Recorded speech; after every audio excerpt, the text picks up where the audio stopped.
one! It's right there!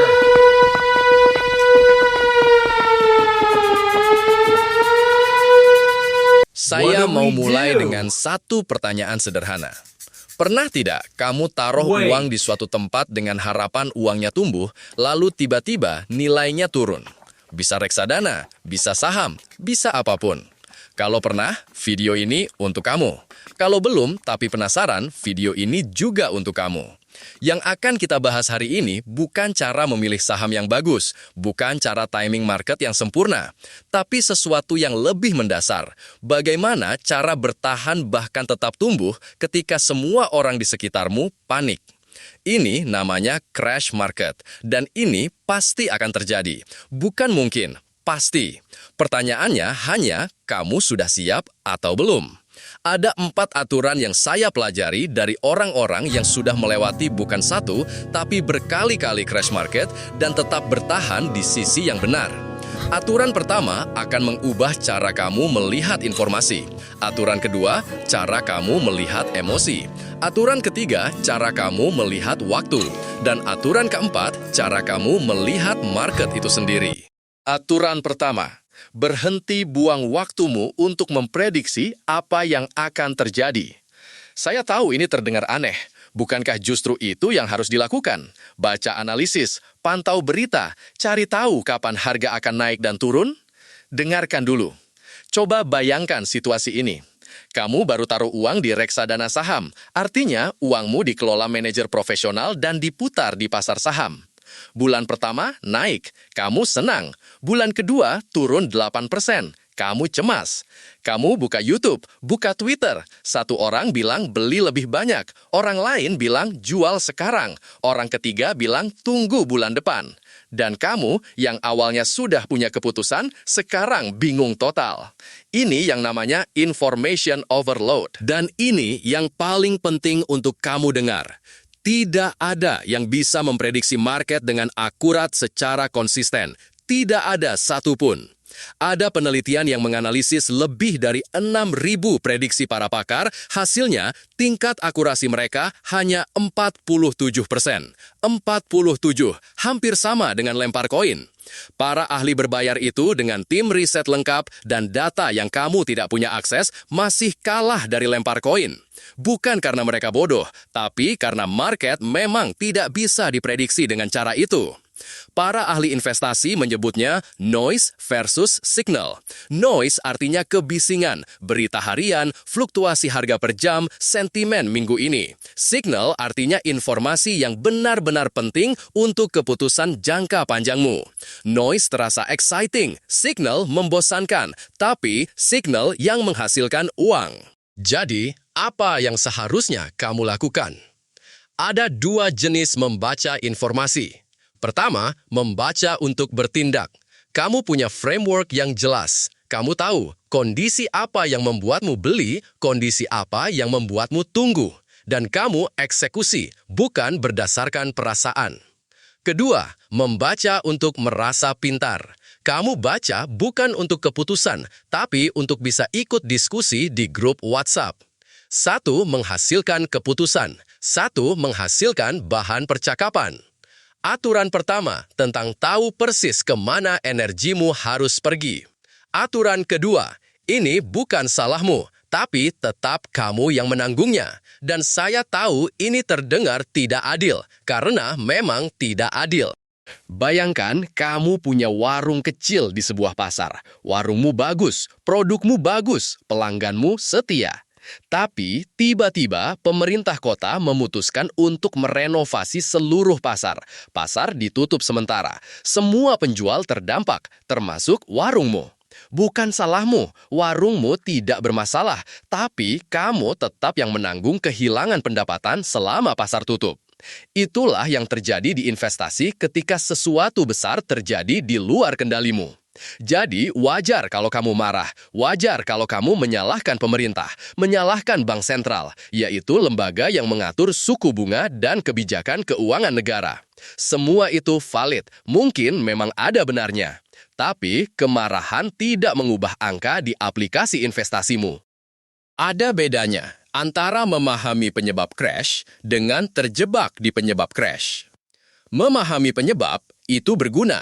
Itu informasi yang bisa mempengaruhi keputusan investasimu. Tapi terjebak pada penyebab, duduk marah, menyalahkan terus, itu tidak mengubah situasimu.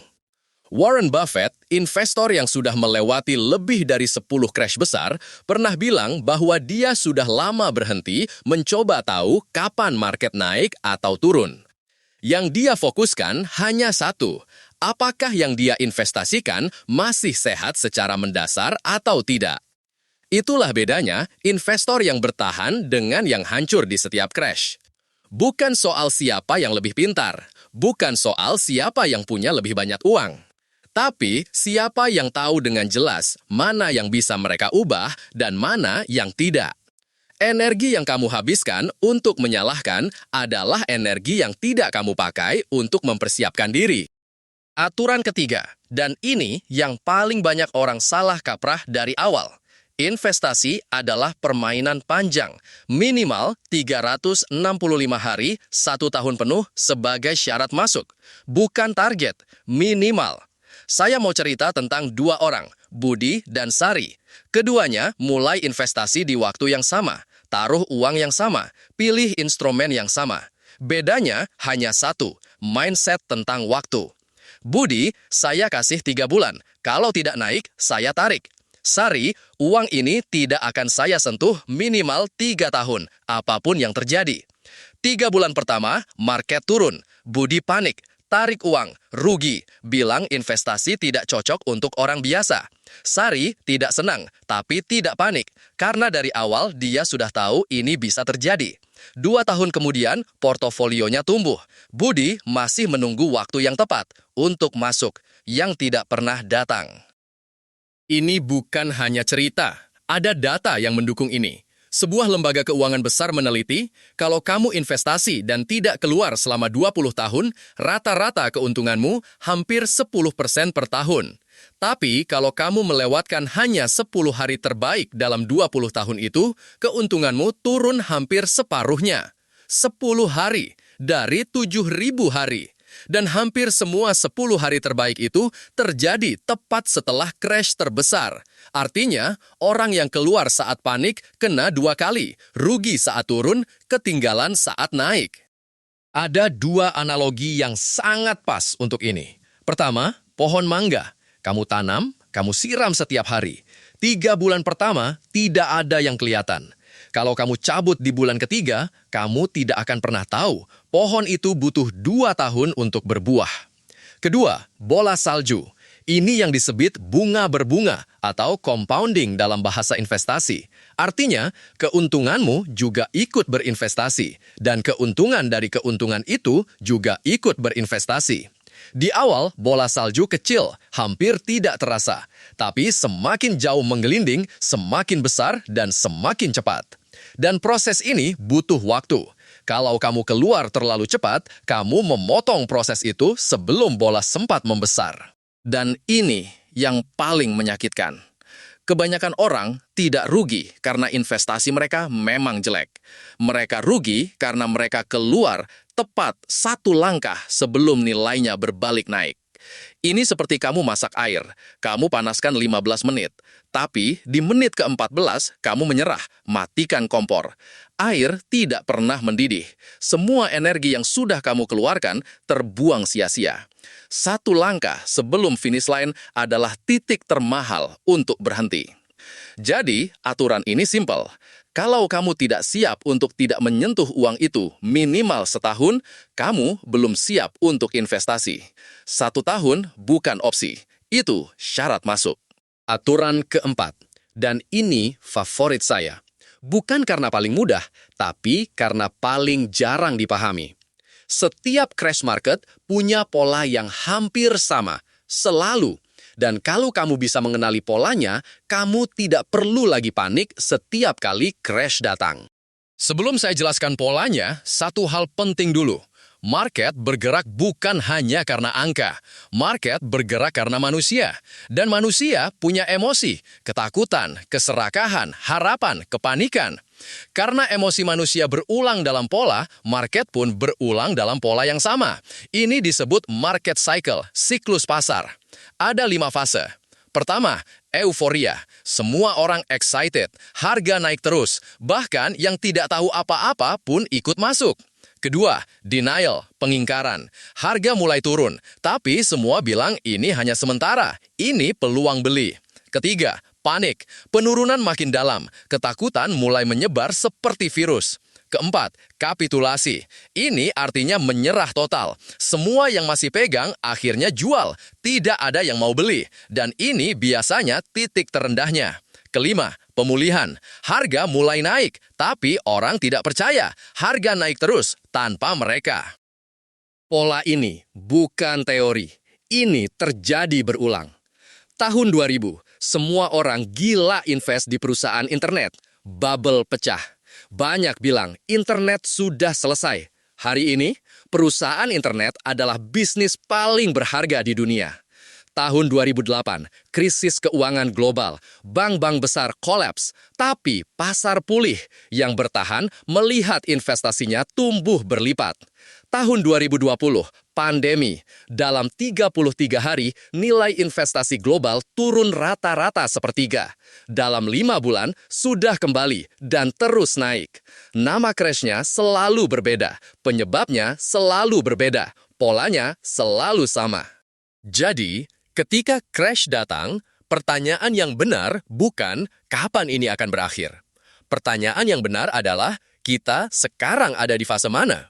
Karena kalau kamu bisa mengidentifikasi fasenya, kamu tidak perlu tahu tanggal pastinya. Kamu cukup tahu apakah kita sudah mendekati titik balik atau belum. Tanda-tanda kapitulasi bisa dibaca. Berita semuanya sangat negatif. Hampir semua yang punya investasi sudah menyerah dan jual. Orang-orang yang dulu excited investasi, sekarang bilang investasi itu memang jebakan. Ketika semua tanda itu muncul bersamaan, mulailah memperhatikan dengan sangat serius. Ada satu hal penting tentang cara membaca pola ini. Lihat sentimen, bukan harga. Sentimen artinya perasaan kolektif, bagaimana mayoritas orang merasa tentang kondisi investasi saat ini. Harga bisa turun panjang sebelum sentimen mencapai titik terendahnya. Jadi, yang perlu kamu pantau bukan hanya angka di aplikasimu, tapi sinyal yang lebih luas. Bagaimana orang-orang di sekitarmu berbicara tentang investasi? Apakah yang viral sekarang pesimistis? Apakah yang dulu aktif diskusi investasi sekarang sudah diam? Semakin ekstrim sentimen negatifnya, semakin dekat kita ke titik balik. Investor yang paling tenang saat crash bukan yang paling banyak uangnya. Mereka yang paling tenang adalah yang sudah pernah melihat pola ini, atau yang sudah belajar tentang pola ini sebelum crash datang. Seperti kamu sekarang. Mari kita rangkum 4 aturan ini, bukan sebagai checklist, tapi sebagai satu cara berpikir yang baru. 1. Berhenti memprediksi. Tidak ada yang bisa melakukannya dengan akurat. Fokuskan energimu pada keputusan, bukan prediksi. 2. Kenali yang di luar kendalimu. Pemerintah akan buat keputusan yang kamu tidak setujui. Kondisi global akan bergejolak. Yang bisa kamu kontrol adalah responmu. 3. Investasi adalah permainan panjang. 1 tahun itu minimum, bukan target. Berikan compounding, bunga berbunga, waktu untuk bekerja. 4. Pelajari polanya, bukan harganya. Market punya siklus emosi yang berulang. Kenali fasenya dan kamu punya perspektif yang tidak dimiliki kebanyakan orang. Saya mau tutup dengan satu pertanyaan. Kalau besok nilai investasimu turun 30%, apa yang akan kamu lakukan?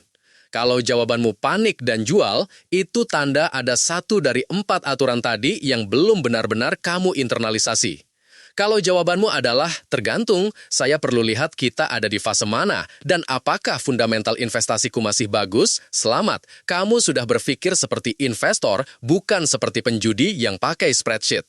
Crash market tidak pernah jadi akhir cerita bagi mereka yang tahu aturannya. Sepanjang sejarah, setiap momen yang kelihatan seperti bencana total ternyata hanya jeda sebelum chapter berikutnya dimulai. Yang menentukan hasilmu bukan crash-nya. Yang menentukan adalah kamu ada di mana dan sedang melakukan apa ketika jeda itu selesai. Kalau video ini membantu, share ke satu orang di sekitarmu yang lagi panik dengan kondisi investasinya. Bukan untuk pamer bahwa kamu tahu lebih banyak, tapi karena mungkin mereka benar-benar butuh mendengar ini hari ini. Like kalau kamu setuju dengan 4 aturan ini. Dan subscribe kalau kamu mau konten yang seperti ini dalam, jujur, tanpa basa-basi. Sampai jumpa di video berikutnya.